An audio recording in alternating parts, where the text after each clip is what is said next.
Welcome to the Jameson Files. I'm your host, Carrie Webber, and today I'm flying solo, going to give you some thoughts and some interesting considerations for you as you try in your very best way possible to lead change in your practice or in your organization. This is something that we at Jameson have helped practices do and lead for over 30 years. And I'm finding myself teaching and working through this with doctors and leaders more and more this year because I believe a lot of great decisions and refocusing of vision and changes are being made and introduced into practices to help those practices and those doctors and business owners thrive and be healthier and happier in their professional lives, which is what is most important to us to help doctors and practice leaders do. So let's talk today in this episode about change, about why people resist change, about what we as leaders need to consider as we are leading change in our practices and in our businesses. I believe we'll find that when we get hit with resistance, when those obstacles come our way, chances are we are at a point where we need to make decisions to pursue and persist, re-clarify, and continue to lead forward, even when it's hard. So, how to lead change even when it gets difficult. Let's go. So, first, as we talk about this, we want to think about, why do people resist change in the first place? Why is change so difficult in practices? Perhaps it hasn't been that difficult for you, but perhaps you have struggled with incorporating something new into your practice or helping your team adapt to change. And there are a lot of reasons why people resist change, or practices and teams resist change, or perhaps even the leaders resist change. Your overall busyness and overwhelm can be a determining factor. When we're already very overwhelmed with the workload, the idea of incorporating one more new thing into our day-to-day can be a little stressful at best. And so you can find that people resist, or it may not be that they're against the idea, but their speed of change is very slow because they're busy doing other things, they're distracted, or they're generally overwhelmed and can't handle the idea of taking on one more thing. Lack of respect for the leader can be one of the reasons. Fear of personal loss or fear of failure. The tradition of how it's always been can really help put a roadblock in front of you in terms of that change. The requirement of additional commitment, narrow-mindedness is going to thwart the acceptance of new ideas. The rewards don't match the effort required. These are all just a version of some of the reasons why you may be met with resistance. The fear of the unknown. It won't happen when people are engaged in negative thinking. All of these are reasons why change is resisted. And then, of course, there are the two primary reasons why people resist change, and that's, we've always done it this way, or we've never done it that way. I'm sure all of you can appreciate that that is a primary deterrent for change for many people. So how do we help our teams overcome those mental roadblocks and become more open-minded and willing to not only explore the idea of doing something in a new way or integrating something new into our workflow, but actually implementing that change to where it becomes a habit? I like to have everyone think about, so do this if you will, and visualize a rubber band, and as if you are that rubber band. And when we need to use that rubber band, we're often stretching it for it to wrap around whatever we're using it for. You're feeling stretched when you're asked to change. You're going outside of your comfort zone. And all it takes is one day falling apart or getting really busy, or one team member calling in sick, and we all have to roll up our sleeves and help fill that void. And we snap back. Just like if you released a rubber band, you're going to snap back to how you always did things because that's most comfortable to you. That's the habit. It doesn't even matter if it's inefficient, if it's ineffective, if it actually in the long run adds more stress to your day. It's how we're used to doing things, and therefore we snap back to that place of comfort. So that is a challenge that we have to overcome, is being comfortable with the stretch, being comfortable with stretching outside of our comfort zone, because that is where growth and positive change occurs, is in the stretch, right? So one of the things that we want to think about when we are facing change, or we are doing our best to lead change, is that many people that we're going to work with and try to lead in that positive direction have become very comfortable. They have become complacent. They're comfortable with where they are. They are happy and comfortable in status quo. And so what we're battling against is complacency. Yes, there is apathy, as we know from studies that 60% of the workforce considers themselves quiet quitting. Quiet quitting, which is basically doing the minimal acceptable to get by, but really not contributing any more than that. So we're faced with that sense of apathy, the quiet quitting, complacency. So how do we battle complacency? Well, first, let's understand where complacency is coming from. Often we can play a part as leaders in the level of complacency or even apathy that we are faced with our teams. There may be little to no training or development provided for our teams, and that can cause that.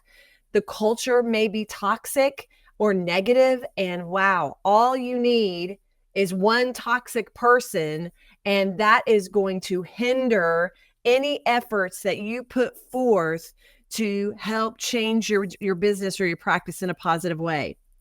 There's no team alignment or pursuit, or an aligned pursuit of vision and goals for the practice. What I often ask people is, doctors, practice owners, practice leaders, what is your vision for the practice? What are your expectations for each team member within that vision of the pursuit of your ideal practice? And do they know what those expectations are? And are they on board for it? That alignment is so key and imperative for us to have a team that's motivated and engaged enough to want to implement something new successfully. We may be in denial because of stress or overwhelm. We may be in denial at how just mediocre our performance has become, or how status quo our performance has become, because we're so overwhelmed in our minds. This is great. This is fine. Everything's fine, right? We may be avoiding issues that are causing this complacency to take root in the practice, and the pursuit of the ideal vision comes to a halt. What is it that we're avoiding? What performance issues are we avoiding? What critical conversations are we putting off or looking the other way because we want to avoid conflict? What decisions are we avoiding because they seem so hard or difficult, or we can't imagine what could be the case, what could the reality be in the aftermath of that decision? Lack of performance feedback, no accountability. This goes hand in hand with the avoidance of issues. If we aren't holding our team members and each other accountable for high performance, this is going to be very difficult to expect them to take those steps forward in incorporating change for the better in the practice, whether that's incorporating the new technology you've invested in, or it may be changing the way that you're scheduling, going out of network with a large insurance plan. Whatever those changes may be, if we already are avoiding critical conversations, it's going to be real difficult to lead that change successfully. Low performance standards. If our standards of expectation of how our team and how we perform is already low, there's no reason for them to take those extra steps of effort, because we have created a culture, an environment that nurtures low performance. I know that's a hard one to really hear, but if you're allowing low performance, and that has been the common acceptable approach to performance, why would I do more? Why would I take those steps forward to do more or do things differently or get uncomfortable when really historically it's been fine that I've done things this way? You see this a lot when leaders and doctors are really excited after coming back from a conference, or they went and took a course, they bought the equipment, whatever the case may be. And the team is literally sitting there just telling each other, oh, if we just wait 2 more weeks, doctor's excitement will wear off and we'll get back to normal. That is the kiss of death for positive change. So we as leaders have to persist, and we have to get really clear on our vision, the why behind the what, the why behind the change. And we have to lead that forward by example and holding people accountable to incorporating the change as effectively, as successfully, and as quickly as possible. So those are the reasons why complacency starts to take root in our businesses, in our practices. So the question is for you, of those areas, are there particular ones that hit home for you? What do we need to do to address the culture of performance so that change can be successfully implemented whenever it is needed as your practice or your business evolves? Having that ownership for the change. A great book, Building Influence and Being More Positively Influential and Having the Aura of Confidence and Competence, is a book called Presence by Amy Cuddy. And in that book, she talks about how they asked people in a survey, they asked those participants, of these particular people in business that were considered successful or influential, what were the characteristics about those people that made them influential to them? And the characteristics that they shared was that they had confidence, comfort level in the conversation or the topic or the environment that they were in. And they had and exuded passionate enthusiasm. Confidence, comfort level, and passionate enthusiasm. And the thing that I love about those characteristics is none of those characteristics require a PhD. None of them. It is internal confidence. It's working on your skills to be competent. So whether you feel unconfident because you lack that confidence because you don't know how to use the tool, the technology yet, well, we need to practice until you become competent and confident. Do you understand the purpose and the value of that tool? Do you see the benefits for the patient, for you, for the practice, for the doctor? Do we believe in it so that we have the confidence, the comfort level, and the passionate enthusiasm to incorporate this into our day-to-day? Is the resistance of taking photography with every patient, so using the intraoral cameras or the scanners, because we don't have confidence and comfort level in the tool? Are we as passionately enthusiastic about it as our doctors are?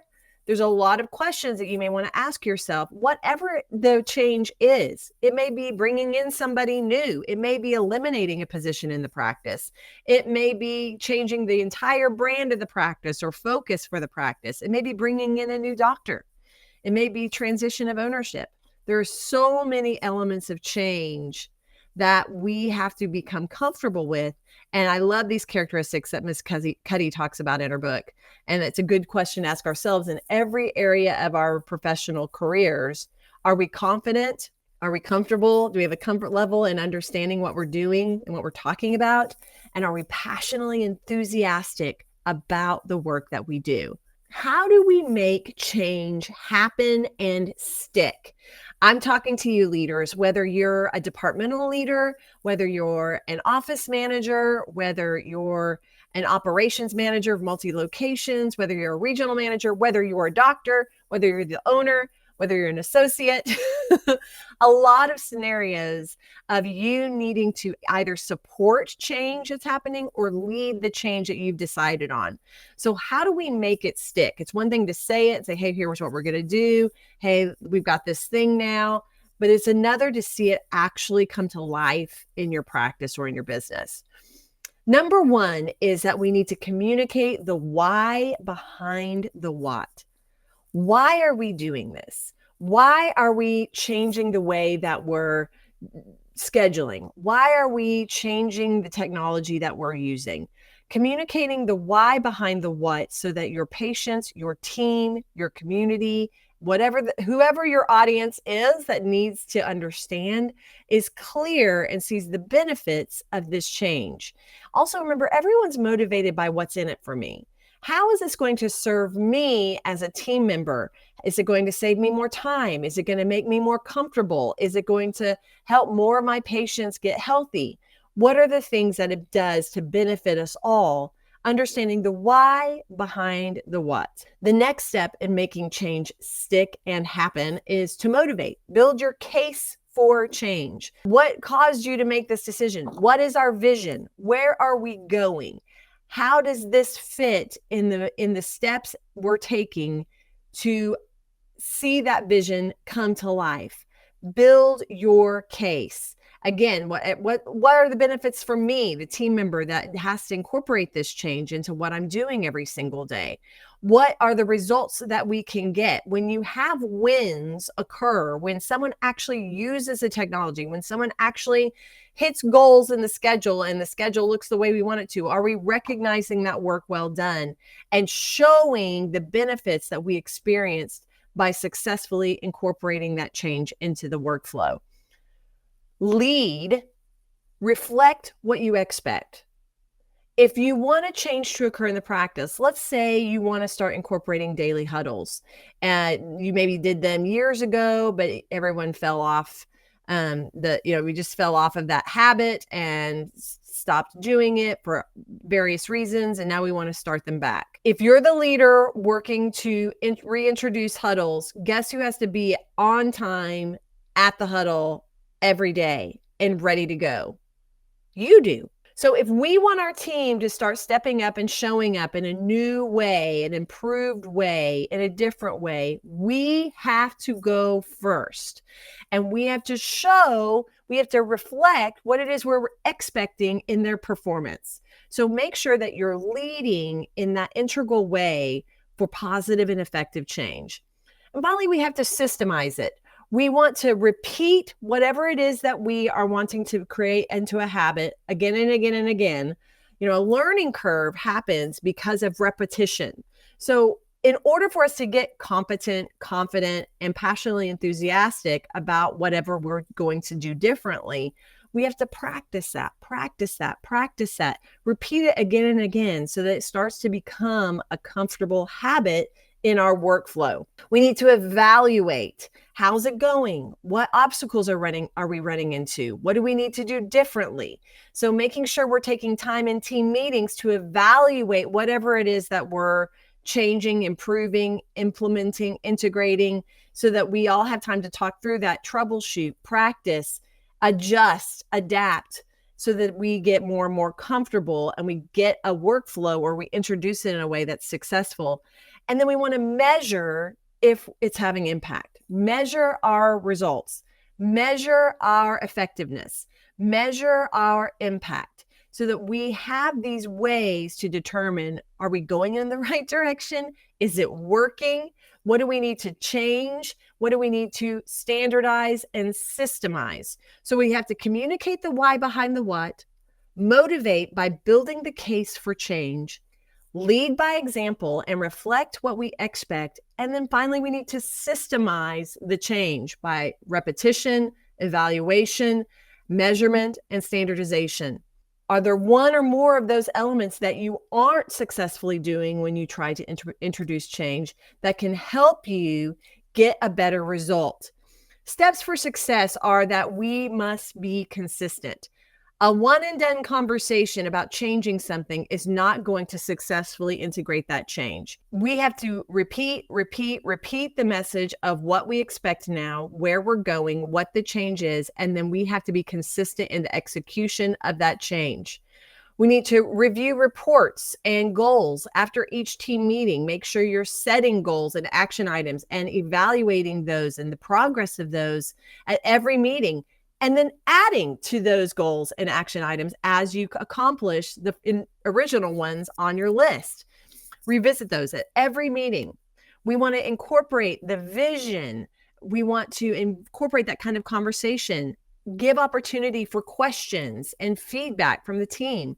We need to make time to practice. If the change requires us doing or saying something different or new, we need to practice that so that we elevate our comfort level. Celebrate your progress. Make sure that you're celebrating the wins. And when you see someone doing the new thing or doing something well within that change, make sure we're recognizing work well done and the effort that they're taking, because that which is rewarded is repeated. And I'm not just talking about a financial reward. I'm talking about the recognition of our hard work. And remember to celebrate the little steps of progress along the way. Progress is progress. No matter how small it feels, we need to make sure we're not only focused on the big picture, the daring destination, the final result. We're also aware and present in recognizing the improvements and the steps that we and our team are taking to get to that end result. Progress is progress, no matter how small. So remember, your consistency is key. Kathy Jameson would say that repetition is the key to learning. So we need to make sure we're repeating the message and guiding our team forward, and we don't let the busyness and overwhelm of the days allow us to forget where we really, truly want to go, what that change will do and how that change will serve us in the best possible way. Kathy also says that there's no such thing as status quo. You're either going up or you're going down. And so we're going to be in a continuous evolution of change over the years of our careers. And I want you all to be in that upward trend and be committed to continuous improvement. And that's what this conversation about change is about. How do we understand where we are if we're stuck and have resistance to change? How can we lead in a more intentional way to move us forward and change? And what are steps that we can take to successfully introduce change into our practice? So creating a culture that's coachable, that's adaptable, and that recognizes continuous improvement is a part of the world that you've created in your practice is going to be key. So as you start to plan for the second half of the year, we're well into the quarter two now as this is being recorded of 2024. There may be changes that you've been wanting to see occur in your practice this year that haven't quite taken root. Reset, refocus, step back, have a conversation with the team, create action items, get the training in, talk about the why behind the what, and let's move the needle forward. Change can be such a positive element to keeping your practice, not only sustaining it, but helping it to continue to grow and thrive over the years. And it's a leadership skill to be able to lead change effectively and healthily with your team is a skill that you will benefit from for years and years to come. So good luck in the methods and efforts to change. I hope that you are celebrating great successes by the end of this year because you've taken the time and the steps necessary to lead change forward in a positive way. Thanks for joining me. Be well, and I'll see you next time. Thank you for joining us on this episode of the Jameson Files. Visit us online at jmsn.com. You can subscribe to this podcast on iTunes, Google Play Music, or Spotify. See you next time.